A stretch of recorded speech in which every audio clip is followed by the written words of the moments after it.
রাধে রাধে। সকল গৌর পার্ষদগণ, বৈষ্ণবগণ, আচার্য গুরুজনের, সমস্ত ভক্তগণের শ্রী চরণ কমলে দণ্ডবৎ প্রণিপাত সমর্পণ পূর্বক একটি পদ মহাজনের, যা ভাগবতেরই একটি প্রসঙ্গে কয়েকটি শ্লোককে আস্বাদন করে ঠিক সেই শ্লোকগুলোই যেন পদকর্তা তার অনুবাদ করেছেন। বেত্রাসুর প্রসঙ্গে সেই শ্লোকগুলো, বেত্রাসুরের স্তুতির মধ্যে শেষের চারটি শ্লোক একটা ভাবকেই পোষণ করছেন, আমি যেন বৈষ্ণব দাসানুদাস হতে পারি। বৈষ্ণব দাসানুদাস হলে কি লাভ? এই পদে গোবিন্দের কাছে প্রার্থনা জানাচ্ছেন মহাজন। বলছেন, মাধব বহুত মিনতি করিত, দেহি তুলসী তিল দেহ সমর্পিল, দয়া জানি না ছোড় বিময়। হে মাধব, আমি অনেক অনেক মিনতি জানাই তোমার চরণে, আমায় তুমি দয়া করো। আমি তোমার কৃপা আশায় বসে আছি ঠাকুর। দেহি তুলসী তিল, আমি তুলসীর মালা ধারণ করেছি, সদ্গুরুর চরণ মাত্র আশ্রয় করেছি, তিলকটা ধারণ করেছি, এই মাত্র আমার যোগ্যতা। হে করুণা সিন্ধু, আমার কাছে কিছুই নাই, আমি নিঃস্ব। দেই তুলসী তিল দেহ সমর্পিল, এই দেহটা আমি তোমার চরণে সমর্পণ করেছি প্রভু। দয়া জানি না ছোড় বিময়। হে করুণা সিন্ধু, তুমি তোমার করুণার কণার থেকে, করুণার বিন্দু থেকে আমায় বঞ্চিত করো না গো ঠাকুর। যদি তুমি মনে করো আমার মধ্যে কোনো গুণ থাকলে তবেই আমি তোমার করুণা কৃপা পাবো, তাহলে হে করুণা সিন্ধু, আমি আপনার চরণে পুনরায় নিবেদন করি, গণইতে দোষ গুণলেশ না পাওবি। যদি আপনি আমার মধ্যে কোনো গুণের অন্বেষণ করেন হে করুণা সিন্ধু, তাহলে গুণ তো মিলবেই না, বরং দোষেই দোষ, অগণিত দোষ আমার মধ্যে পাবেন আপনি। গুণইতে দোষ গুণলেশ না পাওবি, গুণের লেশ পর্যন্ত আপনি পাবেন না। জব তুহু করো বিচার, যদি আপনি বিচার করেন। যোগ্যতার বলে আমি কিছুই পাবো না, আমি জানি ঠাকুর, তবে আমার ভরসা, আমি সুনিশ্চিতভাবে তোমার করুণা, তোমার কৃপা পাবো। কারণ আমি জানি তোমাকে লোকে জগতে জগন্নাথ বলে ডাকেন। তুহু জগন্নাথ জগতে কহা বসি, জগবাহির নহ মুই ছাড়। হে করুণা সিন্ধু, হে দীনবন্ধু, হে জগন্নাথ, তুমি জগন্নাথ। তুমি যেমন করে দেবতাদের, মুনি ঋষিগণের, এবং যেমন করে বৈষ্ণবগণের, এবং যেমন করে সমস্ত মনুষ্যগণের, তেমন করেই সমস্ত পশু পক্ষী কীট পতঙ্গ সকলেরই তুমি নাথ। অতএব তুমি সকলের নাথ হও, তাহলে আমি তোমার কৃপার থেকে বঞ্চিত হব না, কারণ তুমি জগন্নাথ, আর আমি এই জগতের থেকে তো বাইরে নয়। তুহু জগন্নাথ জগতে কহাওছি, জগতের লোকে তোমায় জগন্নাথ বলে ডাকে।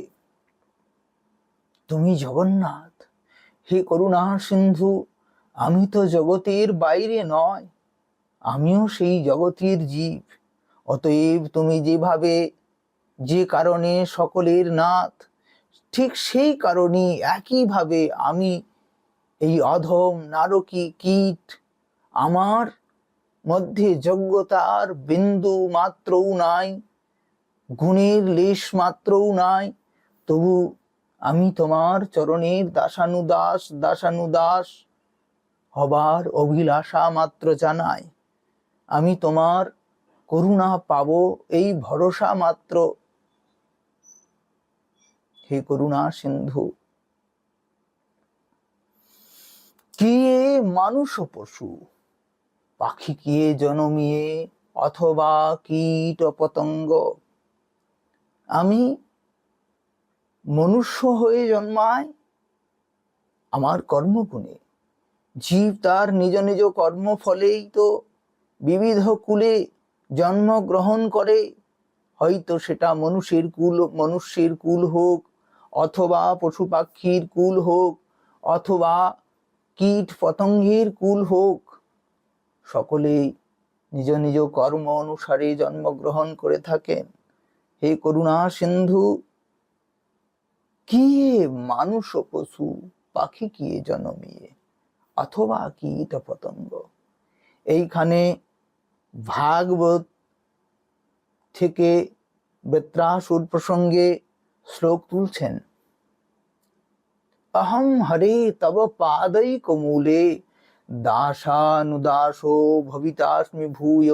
হে হরি, আমি তোমার চরণ কমলে তোমার দাসানুদাস হয়ে যেন জন্ম নিতে পারি।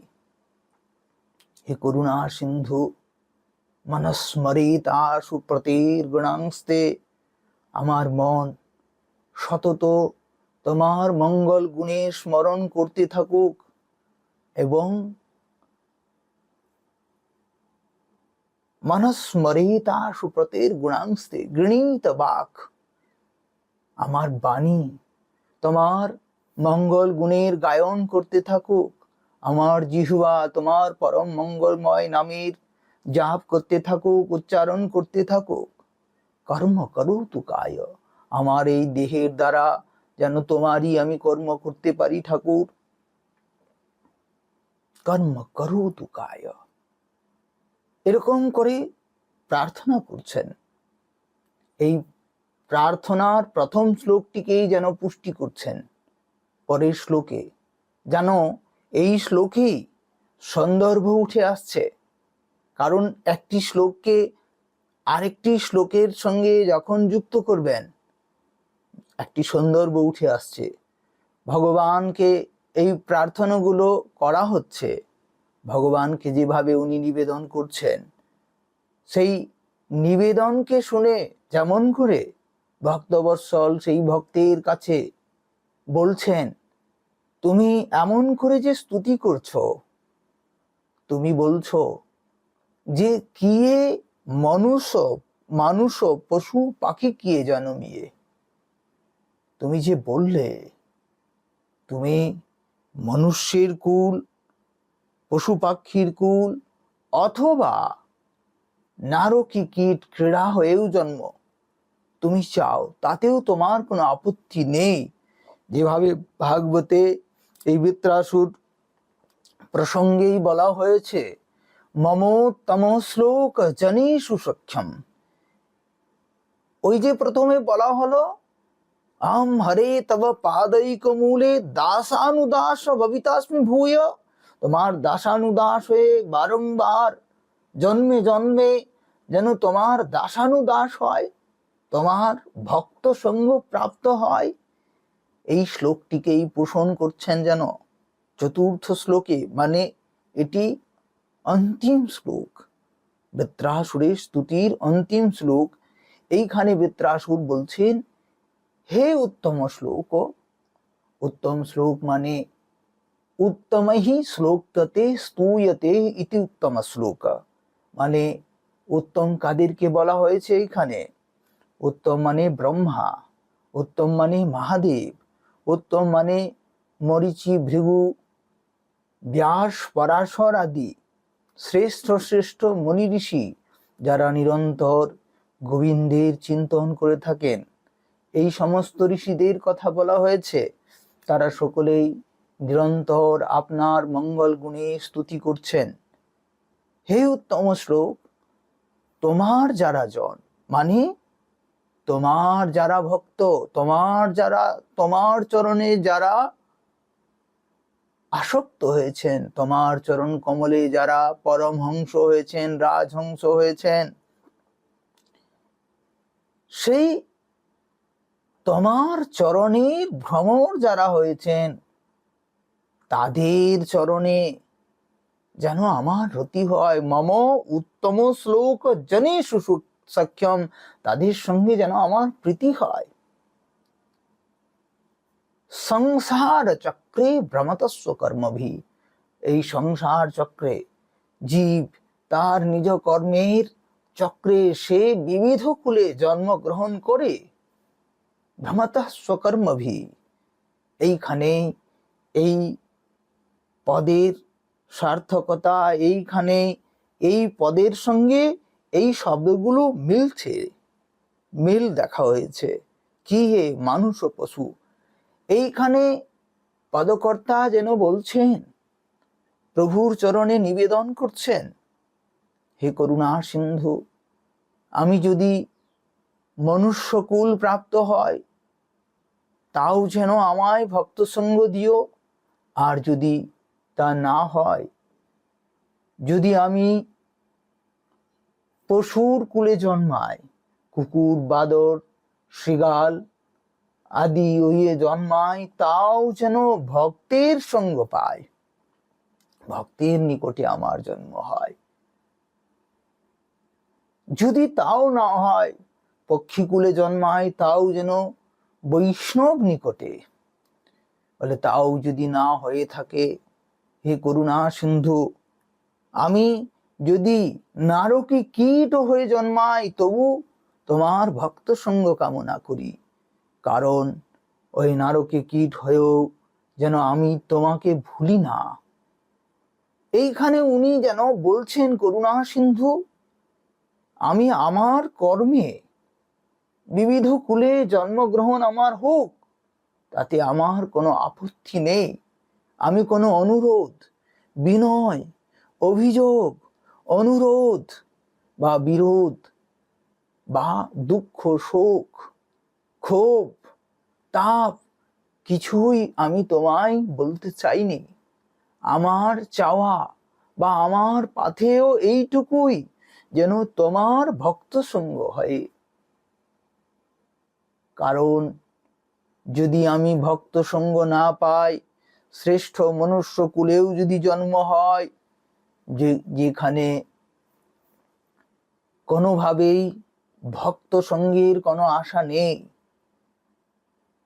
যেখানে জগৎ এক ইন্দ্রজালের মতো প্রতিক্ষণ যেন আমাদের ঠকাচ্ছেন, প্রতিক্ষণ যেন আমরা মায়ায় মেতে থাকছি, দেহ গেহ আসক্ত হয়ে তোমাকে ভুলে থাকছি, এরকমটা না হয়। হে করুণা সিন্ধু, আমি যেখানেই থাকি যেন তোমার ভক্ত সঙ্গ পাই। তোমার ভক্ত সঙ্গ পাবার আসে আমার এই প্রার্থনা। কি মানুষ ও পশু, তাহলে এইখানে যেন ভগবান ওনাকে আবারও সন্দর্ভক্রমে প্রশ্ন করছেন, বেশ তুমি যে এত বড় স্তুতি করছো, আমার দাসানুদাস হতে চাও, যারা আমার কৃপা লাভ করে, আমার দর্শন লাভ করে, যারা বারংবার আমার সেবা পেতে চায়, বারংবার আমার সেবা সুখে ধন্য হতে চায়, তারা আমার কাছে কিছু না চেয়ে আমার দাসানুদাসী হতে চায়, চেয়ে থাকেন। তুমি যে আমার দাসানুদাস হতে চাইছো, তুমি কি চাও? তুমি কি স্বর্গের রাজা ইন্দ্র হতে চাও, অথবা সত্যলোকের রাজা? তুমি কি ব্রহ্মা হতে চাও? পারমেষ্ঠ স্থানকে পেতে চাও? পরমেষ্ঠী নামে ব্রহ্মা, আর সেই ব্রহ্মার স্থানকে পারমেষ্ঠম, পারমেষ্ঠ তদ্ধিত পদ্ধতি লাগিয়ে এই পারমেষ্ঠ শব্দটি নিষ্পন্ন হয়ে থাকে। তো তুমি কি ব্রহ্মলোকের রাজা ব্রহ্মা হতে চাও, অথবা সমস্ত পৃথিবীর সম্রাট সার্বভৌম হতে চাও? না সার্বভৌমম না রসাধিপত্যম, না তো আমি রসাধিপত্যম মানে রসাতলে যে বিল স্বর্গের ঐশ্বর্যকে ভোগ করতে চাই। তাহলে নানা কপৃষ্টম না পারমেষ্ঠম না সার্বভৌমম না রসাধিপত্যম না যোগ সিদ্ধির পুনর্ভবম বা। হে করুণা সিন্ধু, আমি যোগ সিদ্ধি বা অমর হতেও আমি চাইনি। আমার একটাই মাত্র পাথেয়, একটাই মাত্র কাম্য। সেই কাম্যটা হলো আমি যেন সমঞ্জসত্বা বিরহৈকাংশে সমানভাবে তোমার চরণে বিরহকে পেতে পারি। তোমাকে পাইনি, অথচ পাবার পিপাসা উৎকট, প্রতিক্ষণ লালায়িত, প্রতিক্ষণ লালসায় পূর্ণ জীবন থাকবে। তোমাকে পাওয়ার জন্য যেন আমি ছটফট করতে থাকি। এরকম লালসা, এরকম আকুতি আমি তোমার চরণে চাই। এখন এই সন্দর্ভে যেন ভগবান বলছেন, কেমন লালসা? লালসার একটু দিক নির্ণয় যদি হয়, তখন যেন আবারও এই লালসার দিক নির্ণয় করতে গিয়ে যেন বলছেন, কি বলছেন? বলছেন অজাত পক্ষা ইব মাতরক্ষগা। বেত্রাসুর তার স্তুতিতে বলছেন, হে করুণা সিন্ধু, পাখির বাচ্চাটা যেভাবে বৃক্ষের শাখায় বাসার মধ্যে ডানাহীন অবস্থায় অবস্থান করে তারা এক জায়গায় একইভাবে বসে থাকে, স্থির বসে থাকে সেখানে। এখন কোনক্রমে সেই পক্ষী শাবকেদের মাতা পিতা তারা দানা নিতে গেছেন।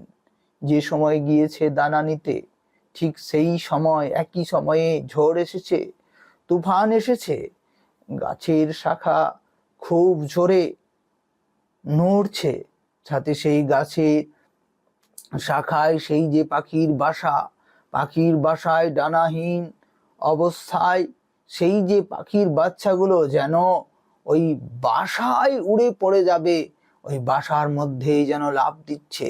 এক্ষুনি এই বাসা, এই শাখার থেকে, বৃক্ষের থেকে পড়ে আর তাদের প্রাণ নষ্ট হবে। সেই সময় ভীষণভাবে ভয়াকুলা হয়ে আর্তনাদ করতে করতে সেই পাখির বাচ্চাগুলো যেমন অনাথ অসহায় হয়ে মা মা করে ডাকে, হে করুণা সিন্ধু, ঠিক তেমন করেই যেমন ওই পাখির বাচ্চাটা তার মা বাবাকে ডাকতে পারে, ডাকে অনাথ অসহায় হয়ে মা মা করে চি চি শব্দে যেমন করে তার মা বাবাকে ডাকছে, ঠিক তেমন করেই অনাথ অসহায় হয়ে আমি যেন তোমায় ডাকতে পারি, হে করুণা সিন্ধু, হে ভক্তবৎসল, এই কৃপা তুমি আমায় করো।